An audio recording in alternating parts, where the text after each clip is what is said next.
Hi అండి.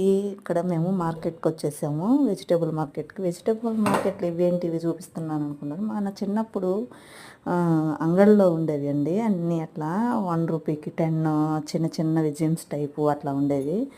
కూరగాయలు చూసేదానికి చాలా ఫ్రెష్‌గా ఉన్నట్టు అనిపిస్తుంది గానీ, ఏం ఫ్రెష్‌గా లేవు. వర్షాలు పడో ఏమో పాపం. ఇక్కడ వచ్చేసి రూ. 20 అంట కుప్ప. కానీ 5, 6 అలా ఉన్నాయి. కానీ అవి కూడా కాస్ట్ ఎక్కువగానే ఉండేవి. తర్వాత వచ్చేసి ఇవి 30 రూపీస్‌కి 2 ఉన్నాయని చెప్తున్నారు అరటి పండ్లు. ఇక్కడ ఇవి కూడా అంతేను. చాలా రేట్లు ఉన్నాయండి. వర్షాల వల్ల ఏంటో గానీ. కానీ వీళ్ళు రైతులైతే పర్లేదు. వాళ్ళకి లాభంగానే ఉంటది గానీ, రైతులు కాకుండా దళారులు అయితే మాత్రం నష్టమేనండి రైతులకి. ఎందుకంటే 30 రూపీస్‌కి 2 మునక్కాయలు అన్నారు. ఇక్కడ మా ధ్రువ్ చూడండి, మా ఇంటి దగ్గర నుంచి వాళ్ళ ఇంటి దాకా సైకిల్ తొక్కుంటూ పోతున్నాడు. ఇంత బుడ్డోడైన. నా వీడియోస్ నచ్చితే లైక్ చేసి, షేర్ చేసి, సబ్స్క్రైబ్ చేయండి ప్లీజ్.